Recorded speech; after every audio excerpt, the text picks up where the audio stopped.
방송인 박나래 씨의 임금 체불 논란 그리고 직장 내 괴롭힘 의혹을 제기해왔던 전 매니저들이요. 고용노동청의 조사를 받은 것으로 채널A 취재 결과 확인이 됐습니다.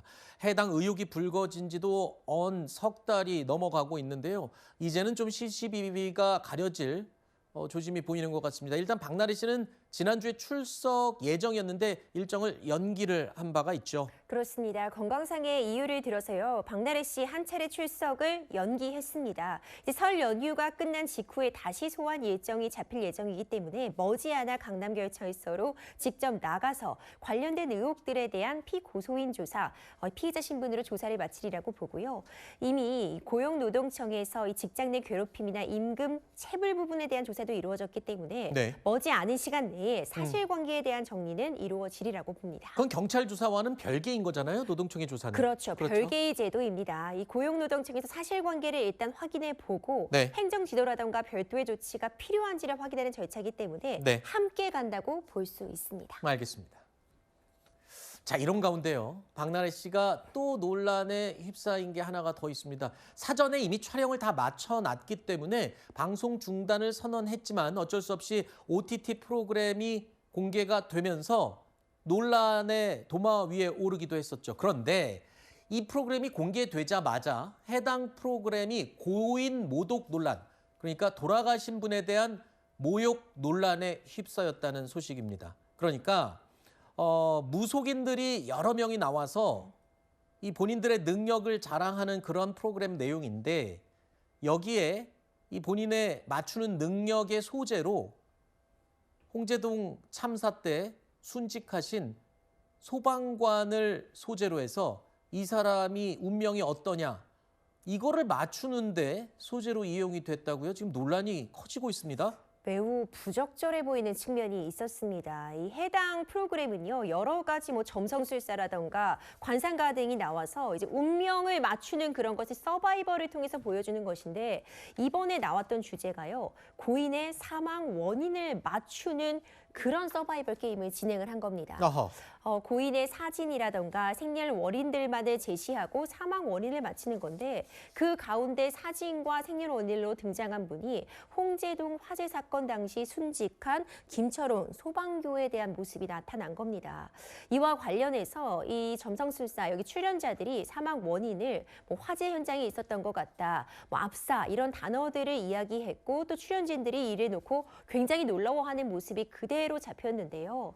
이렇게 순직한 소방관을 대상으로 해서 사망 원인을 찾는 이런 프로그램을 소재로 사용한 것은 매우 부적절했다라는 비판이 뒤를 잇고 있습니다. 네. 아마 이 비난에 대해서 제작진들도 입장을 낸 걸로 알고 있어요. 제작진의 입장은 뭐였습니까? 제작진은요, 사전에 유족들의 동의를 받았다라는 부분을 다시 언급했습니다. 유족들이 동의했다, 프로그램을 만드는 것을? 그렇죠. 어떤 사람들이 출연을 하고 이 운명을 맞추는 서바이벌 형식을 띠고 있다라는 점을 언급한 다음에 이 초상권과 관련된 부분의 동의를 받았다라고 주장을 하고 있지만요. 관련해서 프로그램 성격을 어떻게 설명했는지 이 고인에 대한 추모의 내용이 담긴다는 부분이 있었는지 좀 입장의 차이가 존재하는 것 같고요. 아, 그래요? 아무리 동의를 받았다고 해도 그러니까 초상권을 사용하고 이 분에 대한 고인에 대한 이야기를 다뤄도 됩니까라고 동의를 받았다 치더라도 방금 변호사님 말씀하신 것처럼 추모를 위해서 다뤘는지 아니면 무속인들의 능력을 검증하는 데 소재로 이용됐는지 여부에 대해서는 좀 더 따져봐야 된다는 거군요. 그렇죠. 그 부분을 지적하고 싶은데요. 동의는 명확하고 세세하게 받는 것이 기본입니다. 특히 초상권 사용에 대한 동의라면 이것이 어떻게 쓰여지는 것인지 전체적인 제작 취지는 무엇인지 좀 더 유족들에게 세세한 설명이 필요했지 않나. 그리고 설령 동의를 받았다고 한들 제작진 입장에서는 더 신중했어야 한다는 비판이 역시 이어지고 있습니다. 네. 글쎄요, 또 공공연스럽게도 이 해당 프로그램이 또 박나래 씨가 출연했던 이미 촬영했기 때문에 어쩔 수 없이 공개된다는 그 프로그램인데다가 그래서 더 사람들이 많이 주목을 하고 있었는데 또 이제 소재로 순직하신 홍제동 참사의 우리 소방관을 소재로 했다는 점 논란이 계속 이어지고 있습니다. 변호사님 아주 중요한 포인트를 짚어주셨습니다. 유족들의 동의를 받았다고 해도 어디까지 상세한 동의를 했는지 여부는 분명히 따져봐야 할 부분이다. 이 부분 굉장히 중요한 부분을 짚어주셨습니다. 자, 다음 소식 하나 더 살펴보겠습니다. 명절 연휴 기간에 집을 오랫동안 비우거나 혹시 또 가족 여행을 가야 할 때가 있죠. 이럴 때 반려동물을 데려갈 수도 있지만 데려갈 수 없는 경우에는 어딘가에 이 반려동물을 맡길 수밖에 없는 경우가 있습니다. 여기에 많이들 찾는 곳이 애견 호텔이라고 하는데 그런데요. 찾아갈 때가 됐는데 이 애견 주인이 연락을 끊고 두절되는 일이 종종 있다고 합니다. 먼저 관련된 목소리 들어보시죠. 안 찾아가거나 연락이 두절되는 경우들은 요금이 연체되면서 시작이 돼요. 3일 정도 연장을 하면서부터 결제를 안 하면서 연락이 두절됐어요. 경찰을 자기들이 할 수가 없다는 식으로 얘기하더라고요. 실지형이에요. 그러니까 반려동물을 애견 호텔, 애견 보관소에 맡겨놓고 그다음에 찾아갈 때가 되니까 비용 결제를 안 하면서 못 찾아가겠다. 이게 유기 아닌가요? 결국? 그렇죠. 처음에는 애견 호텔, 애견 동물원 등에 맡겨두었다가 찾아가지 않는 겁니다.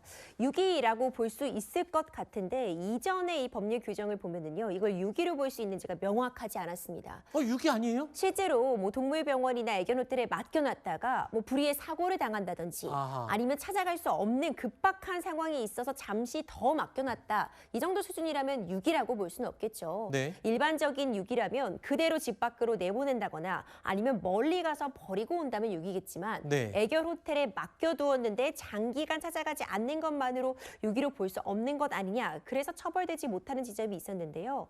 관련해서 법 개정도 예정이 되어 있습니다. 아, 그래요? 논의들이 계속되고 있고 이렇게 기관에 맡기고 장기간 찾아가지 않는 것도 유기로 보아야 된다라는 그런 목소리가 힘을 얻고는 있지만 실무상으로 보자면 처벌이 쉽지 않습니다.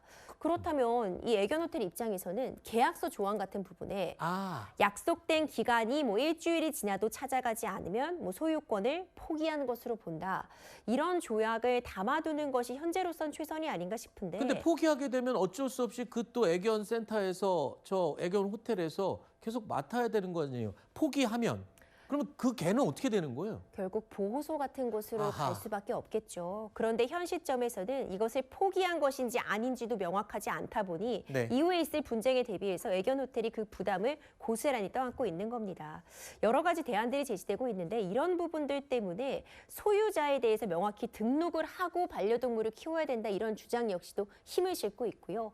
유기에 대해서 현재도 벌금 300만 원이 최고 한도 수준인데 이 벌금형 역시도 상향돼야 된다는 지적이 힘을 얻고 있습니다.